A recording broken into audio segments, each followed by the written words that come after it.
Good morning students, कैसे हो आप सब। आज इस वीडियो में हम डिस्कस करेंगे आर्बिट्रेशन की जो कि machinery for settlement of disputes का थर्ड पार्ट है। तो थर्ड पार्ट में है हमारा आर्बिट्रेशन यानी मध्यस्थता जो की जाती है with the help of third parties. Obviously अगर दो लोगों में डिस्प्यूट है तो कोई ना कोई थर्ड पार्टी ही होगी जो आर्बिट्रेशन का काम करेगी, आर्बिट्रेटर के तौर पे काम करेगी। आर्बिट्रेटर का मतलब होता है जो दो लोगों के बीच में डिस्प्यूट को सॉर्ट आउट कराने के लिए इनिशिएटिव लेता है, तो उसे हम आर्बिट्रेटर कहेंगे, उसे हम मध्यस्थ कहेंगे। ओके, तो अब इसके अंदर क्या क्या प्रोविजंस है एक बार चेक कर लेते हैं। डेफिनेटली अगर दोनों पार्टीज़ ये चाहती हैं कि हम कोर्ट कचहरी ना जाएं और उससे बेटर है कि हम किसी थर्ड पार्टी की हेल्प से अपना विवाद सुलझा लें, तो इसमें उनका वॉलंटरी जो उनका एक इंटेंशन, उनकी जो विलिंगनेस होनी ज़रूरी है, उनकी इच्छा होनी ज़रूरी है। तो voluntary reference of disputes to arbitration, इसका मतलब क्या है कि जब दोनों पार्टीज़ यानी कि वर्कर्स या फिर एम्प्लॉयर दोनों के पार्ट पर डेफिनेटली अगर दोनों के बीच में झगड़ा है या दो पक्षकारों के बीच में झगड़ा है, राइट, तो दोनों पार्टीज़ अगर रिटर्न में एग्रीमेंट करती हैं आपस में कि वो अपने विवाद को, अपने झगड़े को, अपने प्रॉब्लम को जो है थर्ड पार्टी के मदद से सुलझाएंगी जब भी ऐसा कोई सीन आएगा, और हम आर्बिट्रेशन के लिए किसी को बुलाएंगे और आर्बिट्रेटर की जो अपॉइंटमेंट है वो एडवांस में ही की जाएगी ताकि जब भी कोई विवाद हो तो आर्बिट्रेटर की सेवाएं तुरंत ली जा सके। तो उसके लिए ज़रूरी है कि एक तो दोनों पार्टीज़ के बीच में एक अंडरस्टैंडिंग होनी चाहिए, उसके लिए एक रिटर्न एग्रीमेंट का होना ज़रूरी है, और रिटर्न एग्रीमेंट में एक तो आर्बिट्रेटर कौन होगा उसके बारे में मेंशन किया जाना ज़रूरी है। प्लस में एक चीज़ बहुत इंपॉर्टेंट है, वो ये है कि आर्बिट्रेशन के लिए आप अपना डिस्प्यूट तभी रेफ़र कर सकते हो अगर डिस्प्यूट होने से पहले ये बात जो है डिस्प्यूट की रेफरेंस से पहले, मतलब एक डिस्प्यूट हो चुका है लेकिन हमने उसे लेबर कोर्ट या नेशनल ट्रिब्यूनल या फिर इंडस्ट्रियल ट्रिब्यूनल को रेफ़र नहीं किया है, उससे पहले ही हमने डिस्प्यूट को अपने लेवल पर और आर्बिट्रेटर की मदद से सुलझाना है। ठीक है, फिर से बता रही हूँ, आर्बिट्रेशन के लिए हमें थर्ड पार्टी की ज़रूरत है। थर्ड पार्टी वो होगी जिसको हम आपस में रिटर्न एग्रीमेंट करके डिसाइड करेंगे कि यस ये पर्सन मध्यस्थ होगा हमारा, जो हमारा विवाद सुलझाएगा। ठीक है, विवाद हो गया है, वो डिस्प्यूट क्रिएट हो गया है, तो डिस्प्यूट क्रिएट होने के बाद ही तो आर्बिट्रेशन होगा ना। तो डिस्प्यूट क्रिएट हो गया है और आर्बिट्रेटर हमें ऑलरेडी डिसाइड कर चुके हैं अपने एग्रीमेंट में, जब हमने स्टार्टिंग में ही आपस में एग्रीमेंट किया था। लेकिन इस डिस्प्यूट को किसी भी कोर्ट यहाँ पर है, जैसे लेबर कोर्ट है, जैसे इंडस्ट्रियल ट्रिब्यूनल है, और जैसे है नेशनल ट्रिब्यूनल, देख रहे हो आप। ठीक है, इनको रेफ़र करने से पहले आर्बिट्रेशन के लिए केस चले जाना चाहिए, अदरवाइज़ तो फिर आप आर्बिट्रेशन के लिए नहीं भेज पाओगे। तो उनको रेफरेंस नहीं देना है, पहले आपको आर्बिट्रेशन के लिए केस को रेफ़र करना है। तो ये दोनों पार्टीज़ की इच्छा के ऊपर डिपेंड करता है। तो दो रूल मैंने आपको बता दिए। There should be an existing dispute, the dispute हो चुका है, and reference to arbitration should be by a written agreement. तो डेफिनेटली एक रिटर्न एग्रीमेंट हुआ होगा हमारे बीच में। ठीक है, और तीसरी जो चीज़ वो कह रहे हैं कि रेफरेंस जो है वो डिस्प्यूट को इन तीनों कोर्ट्स को रेफ़र करने से पहले किया जाना चाहिए। मतलब हम आर्बिट्रेशन के लिए जो रेफ़र कर रहे हैं ना अपना केस, वो रेफरेंस लेबर कोर्ट या इंडस्ट्रियल ट्रिब्यूनल या नेशनल ट्रिब्यूनल में केस को भेजने से पहले ही कर लेना है। ठीक है, और आर्बिट्रेशन में कौन आर्बिट्रेटर के तौर पर काम करेगा उसका नाम हम एग्रीमेंट में पहले से डिसाइड कर लेंगे। ऐसा पर्सन, ये पर्सन कोई भी हो सकता है, स्पेशली ये प्रिजाइडिंग ऑफिसर होते हैं, जो लेबर कोर्ट के प्रिजाइडिंग ऑफिसर हो सकते हैं, ट्रिब्यूनल के हो सकते हैं यानी कि इंडस्ट्रियल ट्रिब्यूनल के हो सकते हैं, या नेशनल ट्रिब्यूनल के हो सकते हैं। ठीक है, तो ऐसा नहीं है तो वही पर्सन, लेकिन अगर प्रिजाइडिंग ऑफिसर लेबर कोर्ट के प्रिजाइडिंग ऑफिसर की तरह रोल प्ले कर रहा है फिर तो वो आर्बिट्रेटर नहीं है ना। अगर हमारा केस लेबर कोर्ट में गया है तो वहाँ जो प्रिजाइडिंग ऑफिसर होगा वो अपनी कार्रवाई को अपने हिसाब से करेगा। यहाँ जब हम उसको बुलाएंगे तो वो आर्बिट्रेटर की तरह आएगा। दोनों में बड़ा फ़र्क है, दोनों का प्रोसीजर बड़ा डिफरेंट है।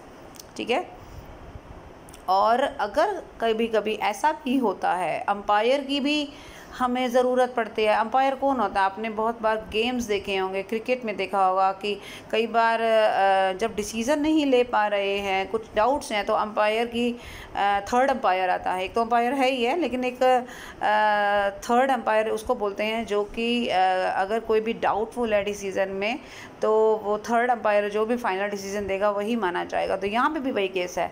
मान लीजिए आपने आर्बिट्रेटर जो हैं 2 डिसाइड किए हैं रिटर्न एग्रीमेंट में, अब दोनों का जो डिसीजन है वो अलग अलग आ रहा है। मतलब आर्बिट्रेटर इवन नंबर हो गए ना, 2 हैं, 4 हैं, 6 हैं, 3 हो गए तो कोई दिक्कत नहीं है। 3 में तो मेजॉरिटी डिसाइड कर सकते हैं ना, 2 एक तरफ, एक तरफ, या फिर तीनों एक तरफ, तो वहाँ तो कोई प्रॉब्लम ही नहीं है। प्रॉब्लम तब आती है जब आर्बिट्रेटर की संख्या इवन होती है, यानी 2 है या 4 है, तो ऐसे भी हो सकता है। तो उस केस में अंपायर आर्बिट्रेटर की ज़रूरत है। तो एक और पर्सन जो अंपायर की भूमिका अदा करेगा, वो हम उसका भी हमारे बीच में एक अंडरस्टैंडिंग के तौर पे उसकी भी नियुक्ति करनी ज़रूरी है। मतलब डिसाइड करना ज़रूरी है कि अंपायर की भूमिका कौन अदा करेगा। तो अंपायर जो भी डिसीज़न देगा, the award of the umpire will be final, ठीक है। और वो बोलेंगे हम उसको आर्बिट्रेशन अवार्ड, क्योंकि कारण पहले जो 2 आर्बिट्रेटर थी वो तो डिसीज़न ले ही नहीं पाए, और वो डिसीज़न लिया तो वो अगेंस्ट हो गए एक दूसरे के, तो वहाँ तो डिसीज़न आप एप्लीकेबल नहीं कर सकते ना। In that case we will have to take the help of umpire arbitrator. तो अंपायर आर्बिट्रेटर जो डिसीज़न लेगा, अब वो ऑब्वियसली एक की तरफ ही होगा ना, दोनों की तरफ नहीं हो सकता, या तो एक तरफ होगा या दूसरी तरफ होगा, तो बन गई मेजॉरिटी। तो इसका मतलब होता है कि फाइनली जो उसने डिसीज़न लिया वही फाइनल डिसीज़न माना जाएगा, उसे आर्बिट्रेशन अवार्ड कहेंगे। और आर्बिट्रेशन जो अवार्ड है वो उस एक पर्टिकुलर जो भी मतलब उसका एक सिस्टम होता है, एक तरीका होता है, उसके फॉर्म में दिया जाना चाहिए। उस पर दोनों पार्टीज़ के साइन होने चाहिए, आर्बिट्रेटर के भी साइन होने चाहिए। इसकी एक कॉपी इसकी हम अप्रोप्रिएट गवर्नमेंट के पास भेजेंगे। हम कौन? वो जो आर्बिट्रेटर है उसकी ड्यूटी है ये। प्लस में एक कॉपी कॉन्सिलेशन ऑफिसर के पास भी जाएगी, समझौता अधिकारी जो होगा ना उसके पास भी जाएगी, ठीक है। हमारी जो अप्रोप्रिएट गवर्नमेंट है, और उसको 1 महीने के अंदर अंदर जब उसको वो कॉपी मिली ना आर्बिट्रेशन की, यानी कि जो डिसीज़न हुआ उसकी जो कॉपी मिली, उसको उसने पब्लिश करना है, उस कॉपी को, उस डिसीज़न को ऑफिशियल गजट में विद इन 1 मंथ, 1 महीने के अंदर अंदर।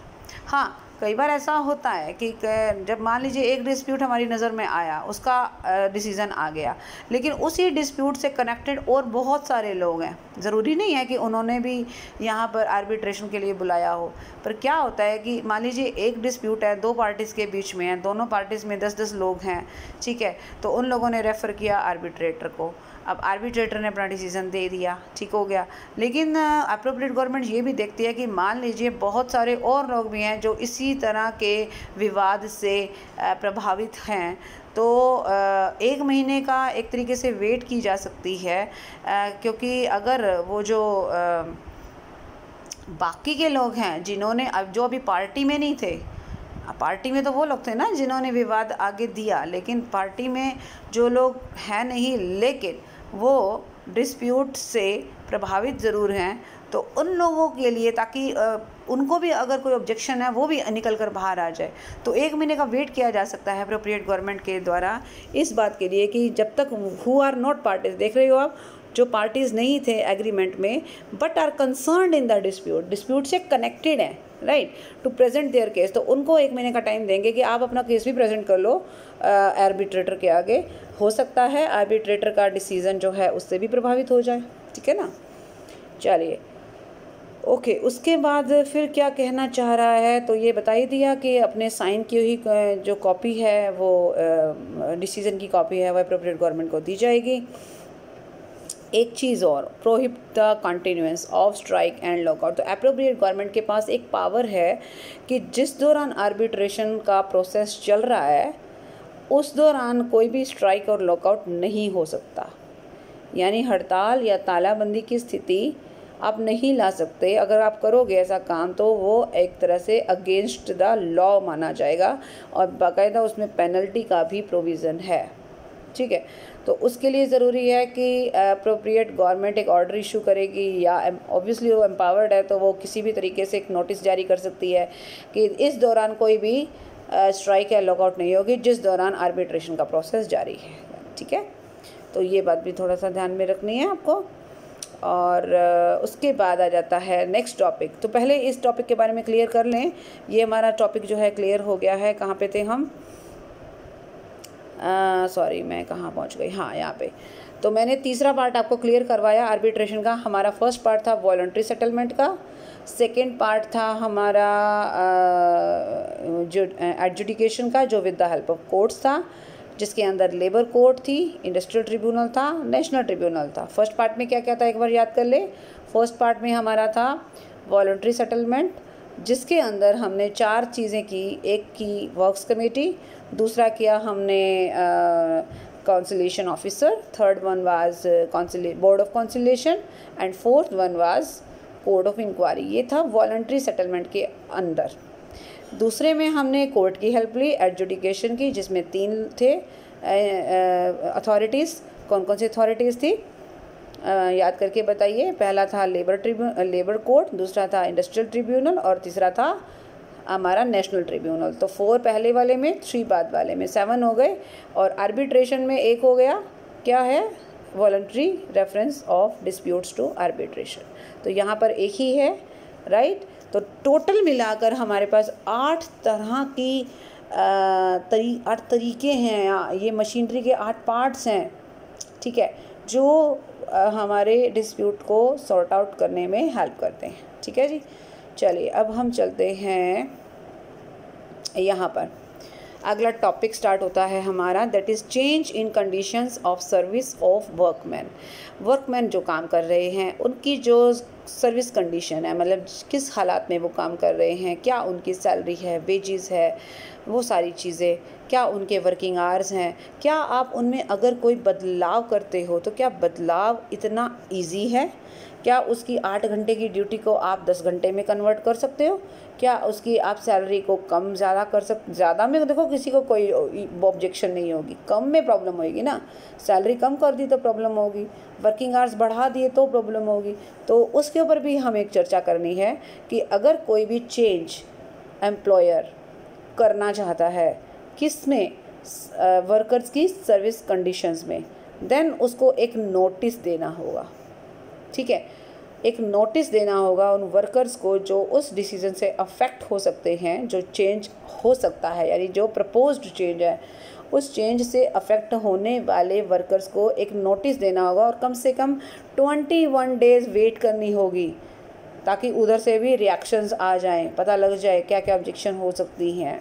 ठीक है, तो एक तो नोटिस देना होगा कि आप क्या चेंज करने वाले हैं, और दूसरा उसके लिए 21 डेज़ का एक तरह से आप जो नोटिस दोगे उसके बाद 21 डेज़ आपको वेट करना होगा। अब ये नोटिस किस लिए दिया जाता है मैं बता देती हूँ आपको। ये 4th शेड्यूल नज़र आ रहा है, ठीक है। आपने पहले 3 शेड्यूल पढ़े हैं, 2 हैं, एक शेड्यूल 2 और शेड्यूल 3। ये 2 शेड्यूल आपने देखे थे। शेड्यूल 2 का काम था किस में? लेबर ट्रिब्यूनल, लेबर कोर्ट में। शेड्यूल 3 कहाँ आया था? इंडस्ट्रियल ट्रिब्यूनल में। और शेड्यूल 4 अब आया है कहाँ पर? जब हम सर्विस में कोई चेंज करना चाहते हैं। ठीक है, तो ये सारे जो मैटर्स आप देख सकते हो, ये वो मैटर्स हैं जिसमें कोई चेंज अगर लाना है आपको, तो you will have to inform the workman, the proposed workman, वो वर्कमैन जो आपके प्रपोज्ड चेंज से अफेक्ट हो सकता है। अब ये कौन कौन से चेंजेस है? जैसे आपने वेजेस, जो कि उनके वेजेस का जो पीरियड के दौरान, मतलब जो उनका टाइम होता है उसके अकॉर्डिंगली जो वेजेस आपको हम देते हैं और उसका पेमेंट का सिस्टम क्या है, वो कंट्रीब्यूशन पेड और payable by the employer. Employer अगर कोई प्रोविडेंट फंड वगैरह में कंट्रीब्यूट करता है उसमें कोई चेंज ले आए, आवर्स ऑफ वर्क में कोई चेंज ले आए। ये वाले सारे नए नहीं हैं इसमें, मैं आपको बता दूं। 2nd और 3rd शेड्यूल से ही उठाए हुए हैं ये सारी चीज़ें, सिर्फ 2nd और 3rd शेड्यूल में से। अब जैसे मैंने जिन पे हाईलाइट किया ना, hours of work and rest interval, ये हमारे 3rd शेड्यूल में है। Leave with wages and holidays 3rd schedule में है। Classification bye grade 3rd schedule में है। आपका ये वेजेस 3rd शेड्यूल में है। कुछ 2nd शेड्यूल में भी आपको मिल जाएंगे। जैसे 8th पॉइंट है withdrawal of any customary concession और प्रिविलेज, ये आपको 2nd शेड्यूल में मिलेगा। तो ये सारे मिलाकर ये एक आध नया पॉइंट है, अदरवाइज सारे के सारे पॉइंट्स 2nd और 3rd शेड्यूल में से ही लिए गए हैं। अगर इन पॉइंट्स में आप कोई चेंज करना चाहते हो, then you will have to give the notice to workman. ठीक है, ओके जी। और वो नोटिस आपको 21 डेज तक अपना होल्ड पे रखना होगा। आगे चलते हैं। लेकिन ये सर्कमस्टांसेस हैं बेटा, ये दिख रहा है आपको, 2 सर्कमस्टांसेस आपको दिखाई दे रहे हैं जिसमें चेंज ले भी आओगे तो आपको नोटिस देने की ज़रूरत नहीं है। क्या? 2 नहीं है बल्कि 2 से ज़्यादा हैं। जब चेंज जो है वो किसी डिसीज़न का नतीजा है। मान लीजिए लेबर कोर्ट में कोई केस चल रहा था, ठीक है, लेबर कोर्ट ने अपना डिसीज़न दे दिया। अब डिसीज़न देने के बाद जो भी चेंज आएगा वो आएगा, उसमें तो आप कुछ कह नहीं सकते ना, उसके लिए नोटिस देने की ज़रूरत नहीं है। मान लो अगर कोई भी सेटलमेंट या कोई भी, जैसे आपने वॉलंटरी सेटलमेंट किया, दोनों पार्टीज़ मान गई हाँ भाई हम ऐसा करेंगे, ठीक है, वर्कर्स कहते हैं कि हम इतने घंटे काम करेंगे, एम्प्लॉयर कहता है ठीक है मैं इतने घंटे सैलरी दूंगा आपको, इतने घंटे की सैलरी दूंगा, दोनों की सेटलमेंट हो गई, राइट। या अगर कोई कोर्ट में गया केस तो उसका अवॉर्ड यानी कि डिसीजन आ गया ना, अब उसके लिए आपको नोटिस देने की ज़रूरत नहीं है।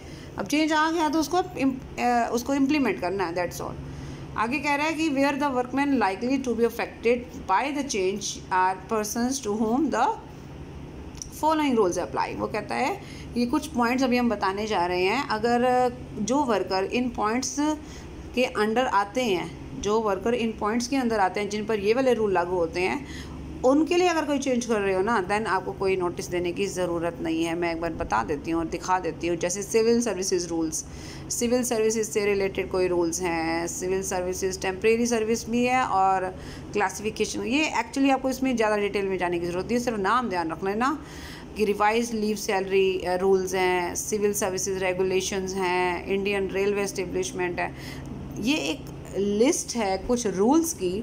अगर वर्कर्स पर ये रूल्स लागू होते हैं ऑलरेडी तो और अगर आप इसमें इस रूल में कोई चेंज करते हो, कर सकते हो, कोई दिक्कत नहीं है और ना ही कोई नोटिस देने की आपको ज़रूरत है, ठीक है।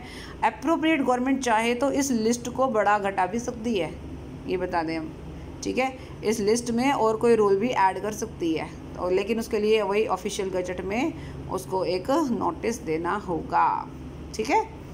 तो बात समझ में आ गई क्या, कि एक तो हमको क्या करना है, हमें सर्विसेज में जो भी चेंज लाना है उसके लिए नोटिस देना है उन लोगों को जो अफेक्ट हो सकते हैं, और 21 डेज तक हमें वेट करनी पड़ेगी। लेकिन कुछ कंडीशन में नोटिस देने की ज़रूरत नहीं है, और कंडीशन मैंने आपको बताई है अभी। और नोटिस देने के लिए ये जो 4th शेड्यूल है ना, अगर इनमें कोई चेंज लाते हो तो नोटिस देना पड़ेगा, वो मैंने आपको लिस्ट दिखा दी है, ठीक है। तो नोटिस की रिक्वायरमेंट यहाँ पर है। So that's all for this video. Next video में हम डिस्कस करेंगे और आगे और चीज़ें देखेंगे। तो thank you so much, bye bye, take care.